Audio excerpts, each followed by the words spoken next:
എടുത്ത തീരുമാനം. ഇതൊന്നും ഞങ്ങളെ ബാധിക്കുന്ന കാര്യമല്ല, അല്ലെ പൊതുസമൂഹത്തെ ബാധിക്കുന്ന കാര്യമല്ല. ആണ്, ഇത് പൊതുസമൂഹത്തെ ബാധിക്കുന്ന കാര്യമാണ്. അതൊന്ന് പറഞ്ഞോട്ടെ. ഇല്ല, അൻസിബ അത് പറയാൻ പാടില്ല. അൻസിബ ഇതിന് മാറ്റിയ കാര്യം ആരോടത്തും പറയണ്ട. ഇപ്പോൾ ഇനി മുതൽ അൻസിബ നമ്മുടെ മെമ്പേഴ്സുമായിട്ട് സംസാരിക്കണ്ട. അപ്പൊ ഞാൻ പറഞ്ഞു, ഇത് എഴുതി ചേർത്താണല്ലോ, ഞാൻ ഒപ്പിട്ട് കൊടുത്തപ്പോ ഇതില്ല. ഭയം തോന്നും. നമസ്കാരം, പുതിയൊരു വീഡിയോയിലേക്ക് എല്ലാവർക്കും ഹർത്തമായ സ്വാഗതം. അൻസിബ ഹസൻ ഇപ്പോൾ കുറച്ച് മണിക്കൂറുകൾക്ക് മുമ്പ് നമ്മുടെ ന്യൂസ് 18 ഒരു ഇന്റർവ്യൂ എടുത്തിട്ടുണ്ട്. ഒന്നൊന്നര ഇന്റർവ്യൂ ആണ്. സത്യം പറഞ്ഞാൽ ഒട്ടും പോലും സ്കിപ്പ് ചെയ്യാൻ പറ്റാതെ ഇരുന്ന് കാണാൻ പറ്റുന്ന ഒരു ഇന്റർവ്യൂ ആണ്. അതിനകത്ത് ഏതാണ്ട് 1 മണിക്കൂറോളം നീണ്ടു നിൽക്കുന്ന ഒരു ഇന്റർവ്യൂ, 1 മണിക്കൂറിൽ പുറത്തുണ്ട് ആ ഒരു ഇന്റർവ്യൂ എന്നുള്ളതാണ്. അതിനകത്ത് അൻസിബ ഇതുവരെ പറയാത്ത കുറെ കാര്യങ്ങൾ, എന്തൊക്കെ എനിക്ക് അനുഭവിക്കേണ്ടതായിട്ട് വന്നിട്ടുണ്ട്, എന്തൊക്കെയാണ് അമ്മയിൽ ആക്ച്വലി സംഭവിച്ചത്, കുറെ അഴിമതികൾ, സത്യം പറഞ്ഞാൽ ഞെട്ടിക്കുന്ന കുറെ അഴിമതികൾ പറയാം. അവിടെ മൊത്തം സാമ്പത്തിക തട്ടിപ്പാണ് നടന്നത്. അത് കാറ്ററിംഗിലായിക്കോട്ടെ, അത് ഈ പറയുന്ന മെഡിസിനിലായിക്കോട്ടെ, അല്ലെങ്കിൽ ഏതെങ്കിലും ഇവന്റിലായിക്കോട്ടെ, അവിടെ എല്ലാം സാമ്പത്തിക തിരിമറിയാണ് നടന്നിരിക്കുന്നത് എന്നുള്ള ഞെട്ടിക്കുന്ന വെളിപ്പെടുത്തൽ. അതിനൊന്നും ഉത്തരമില്ലാത്തത് കൊണ്ടാണ് ഇവരെന്ത് ചെയ്തത്, ഇവർ ഈ പറഞ്ഞതുപോലെ പിന്നെ രാജിവെച്ച് പോയത് എന്ന് പറയുന്നതും. അതുമല്ല, ഏറ്റവും അവസാനമായിട്ട് നമ്മുടെ ബിഗ് ടി വി ഉണ്ടല്ലോ, ഈ ബിഗ് ടി വി ഈ ഒരു വിഷയം വന്നപ്പോൾ ഇത് സമൂഹത്തിന് ഒരു ഗുണവും തരാത്ത ഒരു സബ്ജക്റ്റാണ്, സമൂഹത്തിന് ഒരു ഗുണവും ഇല്ലാത്തൊരു സാധനം നമ്മൾ റിപ്പോർട്ട് ചെയ്യുന്നില്ല എന്നൊക്കെ പറഞ്ഞൊരു സാധനമുണ്ട്. അവർ കിട്ടും നല്ല രട്ടിന്റെ ഒരു ഉത്തരം, നല്ല വായടച്ചുള്ള ഉത്തരം കൊടുക്കുന്നുണ്ട് എന്നുള്ളതാണ്. ഈ 1 മണിക്കൂർ നീണ്ടു നിൽക്കുന്ന ഒരു ഇന്റർവ്യൂവിൽ നിന്ന് ഭാഗങ്ങൾ വെട്ടിയെടുക്കുക എന്ന് പറഞ്ഞാൽ വളരെ വളരെ എന്ന് വെച്ചാൽ ആ 1 മണിക്കൂർ നമുക്ക് സ്കിപ്പ് ചെയ്ത് കളയാനുള്ള സാധനങ്ങൾ ഇല്ല എന്നുള്ളതാണ്. അതുകൊണ്ട് തന്നെ അതിൽ നിന്ന് ഭാഗങ്ങൾ വെട്ടിയെടുക്കുക എന്ന് പറഞ്ഞു കഴിഞ്ഞാൽ വളരെ ബുദ്ധിമുട്ടാണ്. അതുകൊണ്ട് തന്നെ അവരുടെ ഇന്റർവ്യൂവിൽ കൊടുത്ത കാര്യം എന്തൊക്കെയാണെന്ന് ഞാൻ പറഞ്ഞു തരാം. അതിന് അവസാനം അതിന് ബേക്കിലായിട്ട് നമുക്ക് ബിഗ് ടി വിക്ക് കൊടുത്ത മറുപടി ഉണ്ടല്ലോ, അതും കൂടി നമുക്ക് കേൾപ്പിക്കാം. ആദ്യം നമുക്ക് എന്തൊക്കെയാണ് അൻസിബ അവിടെ പറഞ്ഞിരിക്കുന്നത് എന്നുള്ളത് നോക്കാം. ഓക്കെ, ഇതുവരെ പറയാത്ത ഞെട്ടിക്കുന്ന വെളിപ്പെടുത്തലുകൾ. സ്ത്രീകളുള്ളൊരു കമ്മിറ്റി, സ്ത്രീകൾക്ക് വേണ്ടിയുള്ള കമ്മിറ്റി എന്നൊക്കെ പറഞ്ഞ് മാധ്യമങ്ങൾ ഭയങ്കരമായിട്ട് ഹൈപ്പ് കൊടുത്തൊരു കമ്മിറ്റിയാണ് ഞങ്ങളുടെ. അതിജീവിത ഉൾപ്പെടെയുള്ള ആളുകളെ വിളിക്കാനുള്ള എന്തെങ്കിലും ശ്രമം, ഒരു ഇനിഷ്യേറ്റീവ് അവിടുന്ന് ഇതുവരെ ഉണ്ടായിട്ടില്ല. അവർക്ക് ചിലർക്ക് താല്പര്യമില്ല ഇവർ വരുന്നതിൽ എന്ന് എനിക്കൊരു കാര്യത്തിൽ ഉറപ്പാണ്. ഒരിക്കലും നമ്മുടെ മെമ്പേഴ്സ് അങ്ങനെ പറയുന്നു ഞാൻ വിശ്വസിക്കണില്ല. ഓക്കെ, ആദ്യം അതിജീവിതയുടെ കേസ്. അതിജീവിതയുടെ വലിയ വായിൽ വന്ന് ഫസ്റ്റ് മീറ്റിംഗിൽ ശ്വേതാ മേനോൻ പറഞ്ഞ തന്നെ ഇവിടെ നിന്ന് പിരിഞ്ഞു പോയവരെ നമ്മൾ തിരിച്ചു കൊണ്ടുവരും എന്നാണ് ശ്വേതാ മേനോൻ പറഞ്ഞത്. അപ്പോൾ അതിനുശേഷം അതിന് വേണ്ടിയിട്ട് ഇനിഷ്യേറ്റീവ് എടുത്തിട്ടില്ല എന്നാണ് ആര് പറയുന്നത്, ഈ പറയുന്ന അൻസിബ. അതായത് ഈ പറച്ചിൽ മാത്രമേ ഉണ്ടായിരുന്നു. അതിനുശേഷം വന്ന് പറഞ്ഞ എന്താണ്, ഏതൊക്കെ മെമ്പേഴ്സുകാർക്ക് താല്പര്യമില്ല, ഏത് മെമ്പറെന്നും ഇവിടെ വെളിപ്പെടുത്തിയിട്ടില്ല. അതുമല്ല, അൻസിബ പറയുന്നുണ്ട് എന്താണ്, അങ്ങനെ ആരും പറയുമെന്ന് ഞാൻ കരുതുന്നു. അതായത് വെളിയിൽ നിന്ന് ആരോ ചെയ്ത ഒരു സ്വാധീനമാണ് അതിന് കാരണം. ഓക്കെ, താരസംഘടനയിൽ നടക്കുന്നത് കേട്ടാൽ മലയാളികൾ ഞെട്ടുന്ന കാര്യങ്ങൾ. പലർക്കും കിട്ടേണ്ട അവസരങ്ങൾ പോലും നിഷേധിച്ചിട്ടുണ്ട്. ചില കലാകാരന്മാരെ പാട്ട് പാടാനൊന്നും സ്റ്റേജിൽ കയറ്റിയില്ല. ഞാൻ പറഞ്ഞു, ഞാൻ അതൊന്ന് പറഞ്ഞോട്ടെ. ഇല്ല, അൻസിബ അത് പറയാൻ പാടില്ല. അൻസിബ ഇതിന് മാറ്റിയ കാര്യം ആരോടത്തും പറയണ്ട. ഇപ്പോൾ ഇനി മുതൽ അൻസിബ നമ്മുടെ മെമ്പേഴ്സുമായിട്ട് സംസാരിക്കണ്ട. കയറ്റിയില്ല. ഓക്കെ, ഇത് എന്താണെന്ന് ഞാൻ പറഞ്ഞുതരാം. കാരണം ഇത് കട്ടിയ നിന്ന് കഴിഞ്ഞാൽ ഒരുപാട് ഉണ്ട് എന്നുള്ളതാണ്. അതുകൊണ്ടാണ് ഞാൻ ഇതിങ്ങനെ ഞാൻ കാര്യങ്ങൾ പറഞ്ഞ് മനസ്സിലാക്കി തന്നത്. അതായത് ഇവർ കുടുംബ സംഗമം പോലുള്ള സംഭവങ്ങൾ, അവരുടെ അവശ്യ കലാകാരന്മാർ കുറേ ഉണ്ട്. അവർക്ക് അവസരം കിട്ടാതെ, വേദി കിട്ടാതെയൊക്കെ കിടക്കുന്ന കുറേ കലാകാരന്മാരുണ്ട്. അവർക്കൊക്കെ ഒരു അവസരം കൊടുക്കുക എന്നുള്ളതായിരുന്നു ഇവരുടെ തീരുമാനം. പക്ഷെ അവിടെ തന്നെ ഈസി മെമ്പേഴ്സ് ഉൾപ്പെടെ വന്ന് അവിടെ സ്റ്റേജ് ഭരിക്കുക എന്നുള്ള രീതിയിലേക്ക് മാറി. അവർക്കാർക്കും അവസരം കൊടുക്കാത്ത ഒരു സിറ്റുവേഷൻ ഉണ്ടായി. അവർക്ക് ഒരു അവസരം കിട്ടുന്നു, ഇവർ തന്നെ ഭരിക്കുന്നു, ഇവർ തന്നെ തീരുമാനിക്കുന്നു. ഇവരുടെ ഇഷ്ടമുള്ള സ്വജനപക്ഷത്ത് നിന്നുകൊണ്ട് അവർക്ക് ഇഷ്ടമുള്ള ആൾക്കാരെ മാത്രം എന്ത് ചെയ്യുന്നുണ്ട്, അവരെ സ്റ്റേജിൽ കയറ്റുന്നുണ്ട് എന്നുള്ളതാണ്. അതുമല്ല, അൻസിബ അവിടെ വന്നതിന്റെ, അതായത് ഈ ഒരു പുതിയ കമ്മിറ്റി വന്ന് സഞ്ജീവനി എന്ന് പറയുന്ന മെഡിസിൻ കൊടുക്കുന്ന ഒരു സംഭവം, ഇതിന് തുടക്കമിട്ടത് തന്നെ, അല്ലെങ്കിൽ ഇങ്ങനെ ഒരു ഐഡിയ അവരിലേക്ക് വെച്ചു കൊടുത്തത് തന്നെ അൻസിബയാണ്. അതിനുശേഷം സഞ്ജീവനി എന്ന് പറയുന്ന ഒരു നല്ലൊരു സംഭവം തുടങ്ങുന്നത്. അതായത് ഈ വയ്യാത്തവർക്ക് മെഡിസിൻ കൊടുക്കുക എന്നുള്ളതാണ്. അതിനുശേഷം ഈ ഒരു കമ്മിറ്റി വന്നതിന്റെ അന്ന് തന്നെ എന്ത് ചെയ്യുന്നു, ഈ പറയുന്ന അൻസിബയുടെ ക്യാബിനെ അവിടെ നിന്ന് കട്ട് ചെയ്യുന്നു. അൻസിബയുടെ ക്യാബിനെ ഇരിക്കുന്ന സ്ഥലത്ത് അൻസിബയുടെ പേര് മാറ്റിയിട്ട് അവിടെ ട്രഷറർ എന്നുള്ള പേര് മാറ്റുന്നു. എന്നിട്ട് പറഞ്ഞു, സഞ്ജീവനിയിൽ നിന്ന് ഈ അൻസിബയെ മാറ്റിയത് മാത്രമല്ല, ഈ ഒരു സംഭവം, അതായത് ഈ അമ്മമാർ മൊത്തം അൻസിബയാണ് വിളിച്ചുകൊണ്ടിരിക്കുന്നത്. അതായത് എനിക്ക് കാലുമുട്ട് വയ്യ, മക്കളെ എനിക്ക് വയ്യ. അപ്പം ഒറ്റപ്പെട്ട്, അതായത് എന്താണ് സഹായിക്കാനൊന്നും ആരുമില്ലാതെ അവശ്യ കലാകാരന്മാരാണ്, മനസ്സിലായത്. അതായത് സാമ്പത്തികമായിട്ട് വളരെ പിന്നോക്കം നിൽക്കുന്നത്. അപ്പൊ അവര് ഈ അൻസിബ ഇങ്ങനെ വിളിച്ചുകൊണ്ടിരിക്കുകയാണ് എനിക്ക് മുട്ട്. അപ്പൊ അവരെടുത്ത് ആരെടുത്തും നീ ഇവിടുന്ന് മാറിയ കേസ് പറയരുത് എന്നാണ്. ഇവിടെ ഓരോ അംഗങ്ങളും നീ ഇതിനെ കുറിച്ച് പറയാതെ നമ്മൾ പറഞ്ഞോളാം എന്ന് പറയുകയും 2-3 ആഴ്ചകൾക്ക് ശേഷം ഇവർ പറയാതിരിക്കുകയും അങ്ങനെ എന്റെ വായടപ്പിച്ചു. അവസാനം നിർവാഹമില്ലാതെ ഞാൻ തന്നെ അവരുടെ പറയേണ്ടതായിട്ട് ഞാൻ മാറിയിട്ടുണ്ട്, പുതിയ ആൾ വന്നു, അവർ കേപ്പബിൾ ആണ്, അവർ ചെയ്യുമെന്ന് പറയേണ്ടതായിട്ട് വന്നു എന്നാണ് അൻസിബ പറയുന്നത്. ബാക്കി ഞാൻ പറഞ്ഞു ഞാനതൊന്ന് പറഞ്ഞോട്ടെ. ഇല്ല അൻസിബ അത് പറയാൻ പാടില്ല. അൻസിബ ഇതിന് മാറ്റിയ കാര്യം ആരോടത്തും പറയണ്ട. ഇപ്പോ ഇനി മുതൽ അൻസിബ നമ്മുടെ മെമ്പേഴ്സുമായിട്ട് സംസാരിക്കേണ്ട. ഒന്നൊന്നായി ആദ്യമായി വെളിപ്പെടുത്തി അൻസിബ. ജോയിന്റ് സെക്രട്ടറി എന്നുള്ള ആ സ്റ്റിക്കർ മാറ്റിയിട്ട് അവിടെ ട്രഷറർ എന്നുള്ള സ്റ്റിക്കർ ഒട്ടിച്ചു വെച്ചിരിക്കുക. അതായത് അതിന്റെ അർത്ഥം നീ ഇനി ചോദ്യങ്ങൾ ചോദിക്കാൻ അങ്ങോട്ട് വരണ്ട. ന്യൂസ് 18 മാത്രമായി അൻസിബ മനസ്സു തുറക്കുന്നു. വേറെ ഏതൊക്കെയോ മെഡിസിൻ കമ്പനികളുമായിട്ട് ടൈപ്പ് ചെയ്തിട്ട് അങ്ങനെ മെഡിസിൻസ് അയക്കുന്ന പല സ്ഥലങ്ങളിൽ നിന്ന് മെഡിസിൻ പോകാൻ തുടങ്ങി. ഇത് ഏതൊക്കെ മെഡിസിൻ കമ്പനികളിൽ നിന്നാണ് ഇത്രയും മരുന്നുകൾ പോണതെന്ന് ഞാൻ ഉൾപ്പെടെ പലർക്കും അറിയില്ല കമ്മിറ്റിയിൽ. ഇതാണ് ആദ്യത്തെ ഏറ്റവും വലിയൊരു അഴിമതിയായിട്ട് അൻസിബ ചൂണ്ടിക്കാണിക്കുന്നത്. അതായത് ഇവിടെ ഇവർക്ക് ഇങ്ങനെ ഈ ഒരു പദ്ധതി വന്നപ്പോൾ ഇവർക്ക് മെഡിസിൻ കൊടുക്കാൻ വേണ്ടിയിട്ട് ഏതെങ്കിലും ഒരു മെഡിസിൻ കമ്പനി വേണമല്ലോ. ആ ഒരു അതിനെക്കുറിച്ച് ആലോചിച്ചപ്പോൾ ഇവരുടെ അംഗമായി തന്നെ ഇരുന്ന ഒരു വ്യക്തിക്ക് അങ്ങനെ ഒരു മെഡിസിൻ കമ്പനി ഉണ്ടെന്ന് പറയുന്നു. അവരെ വിളിക്കുന്നു. അവരെ വിളിച്ച് അവരൊരു ടെൻഡർ തരുന്നു. പിന്നീട് അതിൽ അവർക്ക് അവരും പിന്നെ 1-2 പേരും കൂടി ടെൻഡർ തരുന്നു. അതിനകത്ത് ഏറ്റവും പിന്നീട് ക്വാളിറ്റി ഉള്ളതും ഏറ്റവും ചിലവ് കുറവും പൈസ കുറവായത് ഇവരുടെ അംഗത്തിലുണ്ടായിരുന്ന അവർ തന്നെയായിരുന്നു. അപ്പം അവനെ തിരഞ്ഞെടുക്കുക. അവനാണ് കൃത്യമായിട്ട് എല്ലാവർക്കും മെഡിസിൻ അയച്ചു കൊടുത്തിട്ട് ഇത് ആ കമ്പനിയാണ്. അതിനുശേഷം ഇവരുടെ ഈ കമ്പനി വന്നപ്പോൾ ഇവർ ആദ്യം ചെയ്തത് ഒരാളടുത്ത് പോലും കമാന്നൊരക്ഷരം മിണ്ടാതെ ഒരു EC മീറ്റിംഗ് പോലും വെച്ച് അവിടെ പാസ്സാക്കി എടുക്കാതെ ഈ പറയുന്ന മെഡിസിൻ കമ്പനിയെ തട്ടിയെറിയും. അവിടെ ഒരു 4-5 മെഡിസിൻ കമ്പനികൾ ഇവരെ ആഡ് ചെയ്യുന്നു. മനസ്സിലായോ? ഒരിടത്തു നിന്ന് തന്നെ ഇങ്ങനെ പൊയ്ക്കൊണ്ടിരുന്ന മരുന്നുകൾ പെട്ടെന്ന് തന്നെ പലയിടത്തു നിന്നായിട്ട് കൊണ്ടുപോകുന്നു.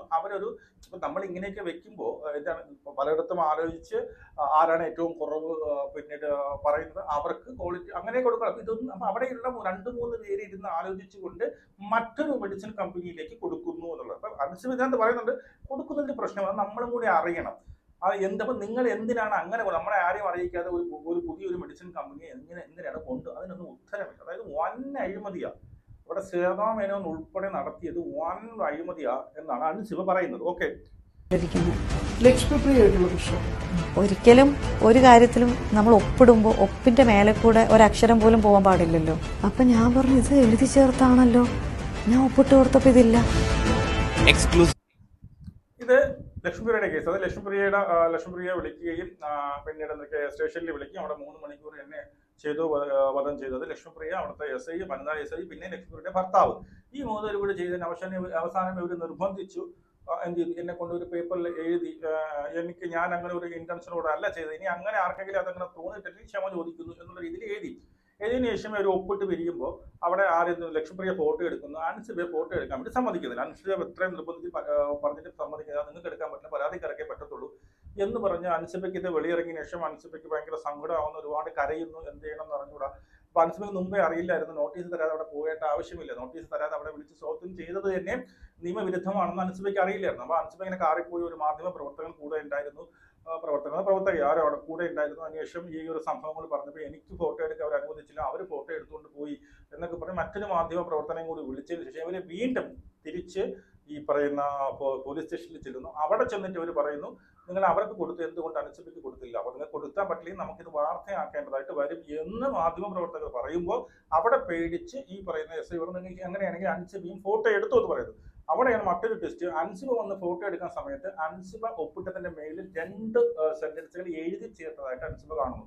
അത് എഴുതി ചേർത്ത മറ്റൊന്നുമല്ല, അത് എഴുതി ചേർത്തിരിക്കുന്നത് അതായത് ഇതിന്റെ ഒരു കോപ്പി നമ്മുടെ ലക്ഷ്മിപ്രിയയുടെ ഭർത്താവിന് അയച്ചു കൊടുത്തിട്ടുണ്ട്. അത് അൻസിബ എഴുതിയതല്ല, അത് അവർ എഴുതി ചേർത്ത്. എന്തിനങ്ങനെ എഴുതി ചേർത്തു, എന്തിനാ ഒരു കള്ളത്തരം കാണിച്ചു എന്ന് അൻസിബയ്ക്ക് ഇപ്പോഴും. അപ്പം ഇതും കൂടി കേട്ടപ്പോഴും അൻസിബയ്ക്ക് മനസ്സിലായി. അതുകൊണ്ട് തന്നെയാണ് അൻസിബ അതിൽ ഫോട്ടോ എടുക്കാൻ വേണ്ടി സമ്മതിക്കാത്തത്. അൻസിബ ഫോട്ടോ എടുത്തുകൊണ്ട് പോയി കഴിഞ്ഞാൽ അവിടെ തെളിവ് കാണത്തില്ലേ. ഇത് അൻസിബ പോയതിനു ശേഷം മറ്റൊരു 2 വരികൾ എഴുതി ചേർത്തു എന്നുള്ളതാണ് അൻസിബ പറയുന്നത്. ഇങ്ങനൊരു കാര്യത്തില് ഇങ്ങനെയാണെന്നുണ്ടെങ്കിൽ ഇവിടെ എന്തൊക്കെ വലിയ വലിയ കാര്യങ്ങൾ നടക്കുന്നുണ്ട്. ഇവരടുത്ത അവസ്ഥ എന്തായിരിക്കും? ഭയം തോന്നും.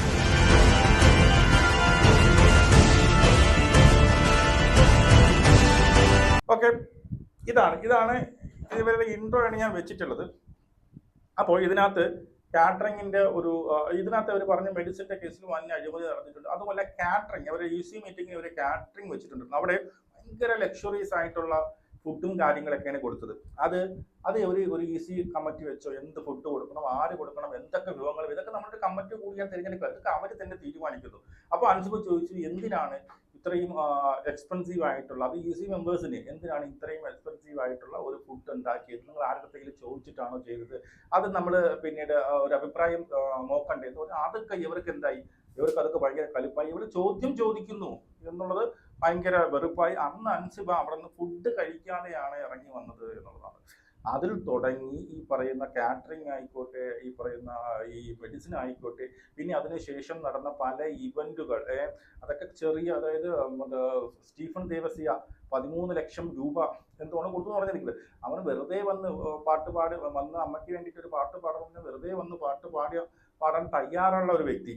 ഓക്കെ, അല്ലെങ്കിൽ 1-2 ലക്ഷം രൂപ കൊടുത്തു കഴിഞ്ഞാൽ വന്ന് പാട്ട് പാടാൻ തയ്യാറുള്ള ഒരു വ്യക്തിക്ക് എന്തിന് 14 ലക്ഷം രൂപ അടുപ്പിച്ച് കൊടുത്തു എന്നുള്ളതാണ്. അതിനു മുമ്പേ ഇവർ ഈ ഒരു കമ്മിറ്റിക്ക് മുമ്പായിട്ട് വരവ് ചെലവ് കണക്കുകൾ രേഖപ്പെടുത്താൻ വേണ്ടിയിട്ട് ഇവർ ഓഡിറ്റ് ചെയ്യുകയോ അല്ലെങ്കിൽ ഒരു അക്കൗണ്ടന്റിനെ കൊണ്ടുവന്ന അങ്ങനെയൊന്നുമല്ല ചെയ്തത്. ഇവർ തട്ടിക്കൂട്ടി ഒരു സംഭവം ഉണ്ടാക്കുന്നു. ഇതിന്റെ ഒരു സോഫ്റ്റ് കോപ്പി അവർ ആദ്യം തയ്യാറാക്കി, ഇന്ന ആൾക്ക് ഇത്ര കൊടുത്തു എന്നൊരു സോഫ്റ്റ് കോപ്പി തയ്യാറാക്കിയിട്ട് പലരുടെ അംഗങ്ങൾക്കൊക്കെ അയച്ചു കൊടുക്കുന്നു. അവിടെ നിന്ന് ആരോപണം ലീക്ക് ചെയ്ത് ഇത് വെളിയിലാവുന്നു. അപ്പൊ ഇത് പലരുടെ കയ്യിലും ബാബുരാജിന്റെ കയ്യിൽ ഉൾപ്പെടെ ഈ ഒരു സോഫ്റ്റ് കോപ്പി വരുന്നു. അതിനുശേഷം ഇവർ പിന്നീട് ഇവിടെ വന്നിട്ട് അതിന്റെ ഹാർഡ് കോപ്പി കൊടുത്തു. ഹാർഡ് കോപ്പിയിൽ നോക്കിയപ്പോൾ, അതായത് തലേ ദിവസം കൊടുത്ത സോഫ്റ്റ് കോപ്പി ഇതുമായിട്ട് ഒരു ബന്ധവുമില്ല, പല കണക്കുകൾക്ക് വ്യത്യാസം.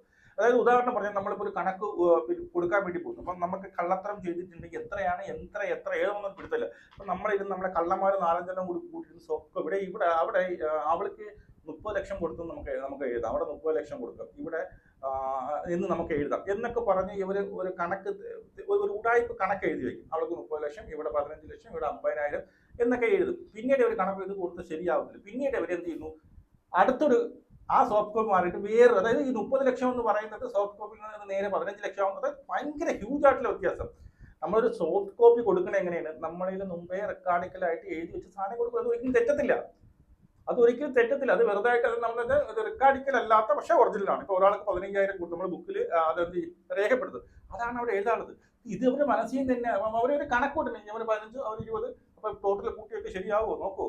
അവിടെ മൊത്തം ഉടായ്പാണ്,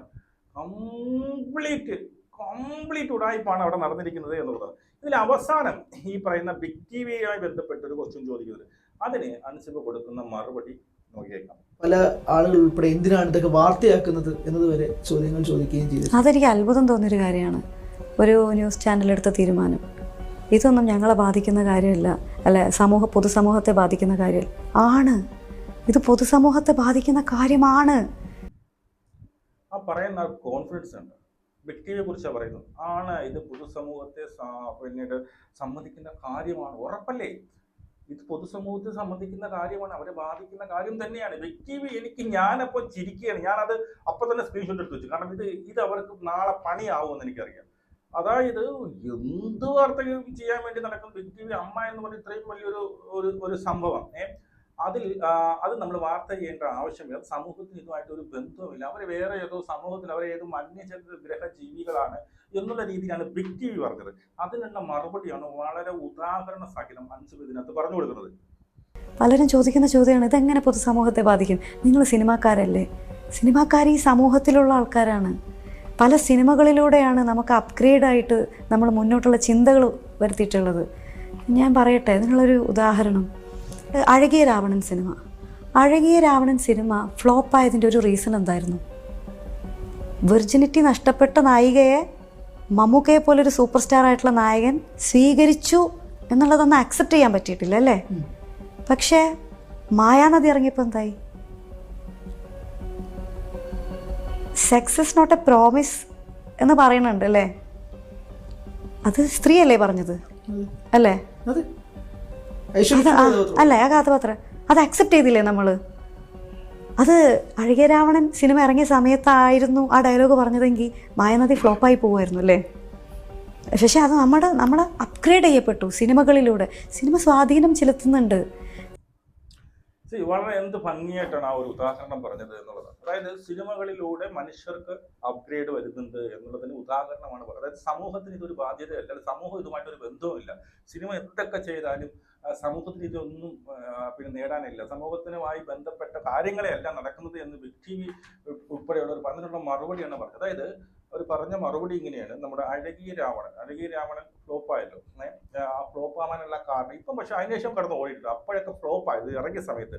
കാരണം അതിലെന്താണ്, അതിലെ നടിയെന്ന് പറഞ്ഞാൽ തന്റെ കാമുകനുമായി എന്ത് ചെയ്യുന്നു, ലൈംഗിക ബന്ധത്തിൽ ഏർപ്പെടുകയും, അതായത് ഇവനെ ചതിച്ചുകൊണ്ട്, മമ്മൂട്ടി എന്ന് പറയുന്ന വലിയൊരു സ്റ്റാറിനെ ചതിച്ചുകൊണ്ട് മമ്മൂട്ടിയെ കെട്ടുന്നു, മമ്മൂട്ടിയെ എടുത്ത് മറച്ചു വെച്ചുകൊണ്ട് മമ്മൂട്ടിയെ കെട്ടുന്നു. അതിനുശേഷമാണ് മമ്മൂട്ടി അറിയുന്നത് എവിടെ ചെയ്യുന്നത്, എന്നെ പറ്റിച്ച് കാമുകനുമായിട്ട് ലൈംഗിക ബന്ധത്തിൽ ഏർപ്പെട്ടു എന്നതൊക്കെ അറിഞ്ഞ് ലാസ്റ്റ് മമ്മൂട്ടി എവിടെ സ്വീകരിക്കുന്നു. ആ ഒരു സാധനം അന്നത്തെ ജനങ്ങളിൽ ആരും അക്സെപ്റ്റ് ചെയ്ത് ഇതെന്തൊരു ഒരു പറ്റിച്ച അന്യ പുരുഷനുമായിട്ട് പിന്നെ ബന്ധമുള്ള ഒരു വഞ്ചയ്ക്ക് എന്തിനാണ് ഈ മമ്മൂട്ടിയെ പോലുള്ള ആൾക്കാരെ പിന്നീട് വീട്ടിൽ കെട്ടിയത്, കഥ കൊള്ളില്ല, ഈ മോശം മമ്മൂട്ടി ഇത്രയും മോശമായിട്ട് ചിത്രീകരിച്ചത് എന്തെന്നൊക്കെ പറഞ്ഞുകൊണ്ട് അങ്ങനെയാണ് ആ ഒരു പടത്തിനെ ജനങ്ങൾ അന്ന് കണ്ടത്. അതുപോലെ തന്നെ അടുത്ത് മറ്റൊരു പടം പറയുന്നുണ്ട്, അതിനകത്ത് sex is not a promise എന്ന് പറയുന്നത് അത് സ്ത്രീയാണ്. അത് വർഷങ്ങൾക്ക് ശേഷം വന്നപ്പോൾ ആ ഒരു സാധനത്തെ എന്ത് ചെയ്തു, ഇപ്പോഴുള്ള പ്രേക്ഷകർ സ്വീകരിച്ചു. അത് ആ ഒരു അപ്ഗ്രേഡ്, ആ ഒരു പുരോഗമന ചിന്ത വന്നത് സിനിമയിലൂടെയാണ് എന്നാണ് പറയുന്നത്. സിനിമ നല്ല രീതിയിൽ സ്വാധീനിക്കുന്നുണ്ട് മനുഷ്യരെ. അത് ഏത് പോസിറ്റീവായിട്ട് സ്വാധീനിക്കുന്നുണ്ട്, നെഗറ്റീവായിട്ട് സ്വാധീനിക്കുന്നുണ്ട്. നമുക്ക് എങ്ങനെ എടുക്കണം, ഏതെടുക്കണം എന്നുള്ളത് അത് കാണുന്നവരെ പോലെ ഇരിക്കും. അത് സമൂഹമായിട്ട് ഒരു ബന്ധവുമില്ല. ഇതൊക്കെ എന്താണ്, നമുക്കിത് ഇവിടെ വാർത്ത ചെയ്തിട്ട് ഒരു കാര്യമില്ല എന്ന് പറയുന്ന ഫൂൾഷ്നെസ്. ഏറ്റവും ഞാൻ ചിരിച്ചു പോയി ആ ഒരു പോസ്റ്റ് കണ്ടപ്പോൾ.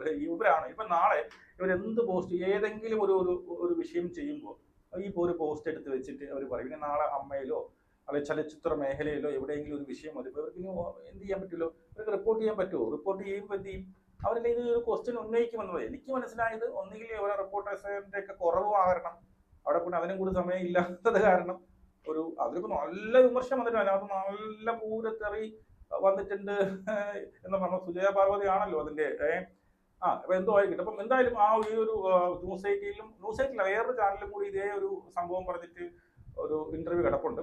ന്യൂസ് എയ്റ്റിൽ കുറച്ചുകൂടി നല്ല കണ്ടുകൊണ്ടിരിക്കാൻ സ്കിപ്പ് ചെയ്യാൻ നമുക്ക് തോന്നില്ല. 1 മണിക്കൂറും വളരെ കൃത്യമായിട്ട്, വളരെ സ്പഷ്ടമായിട്ട്, വളരെ സമാധാനത്തോടു കൂടി, വളരെ കാമായിട്ട്, വളരെ എന്താ പറയുക, ക്രിസ്റ്റൽ ക്ലിയർ ആയിട്ട് അൻസിബ് അതിന് എക്സാമ്പിൾ ഉൾപ്പെടെ അതിനകത്ത് പറയുന്നുണ്ട്. ഇതൊക്കെ കേൾക്കുമ്പോൾ എന്തുമാത്രം പക്വതയാണ്, പ്രായത്തിലേക്കാളും കവിഞ്ഞ പക്വത അൻസിബ എന്ന് പറയുന്ന വ്യക്തിയിൽ ഉണ്ടായിട്ടുണ്ട്. അതുപോലെ അൻസിബ അതിനകത്ത് കുറെ കാര്യങ്ങളുണ്ട്. ഇതിനകത്ത് ഞാൻ കുറച്ച് എനിക്ക് പറയാൻ പറ്റും. ഇപ്പൊ തന്നെ 10-20 മിനിറ്റ് ആവുന്നുണ്ട്. അപ്പോൾ എന്താണ്, കുറെ കാര്യം അതിനകത്ത് നടന്ന കുറെ A to Z എന്ന് തൊട്ടാണ് എനിക്കെതിരെ അവർ തിരിയാൻ കാരണം, എന്താണ് ഇവിടെ നടക്കുന്നത്, എന്നെ ക്യാബിൽ നിന്ന് മാറ്റിയത്, പലതരം ഞാൻ ക്വസ്റ്റ്യൻ ചെയ്തത്, എൻ്റെ കൂടെ ആരൊക്കെ നിന്നു എന്ന് തുടങ്ങി കുറെ കാര്യങ്ങൾ വളരെ മാന്യമായ രീതിയിൽ ലക്ഷ്മിപ്രിയ പറഞ്ഞ അത് ഉൾപ്പെടെ വളരെ മാന്യമായ രീതിയിൽ ആ ഒരു പറയുന്ന. നിങ്ങളുടെ അഭിപ്രായം മസ്റ്റായി കമന്റ് ചെയ്യും. നമുക്ക് ഇവിടെ കാണാം. ശരി.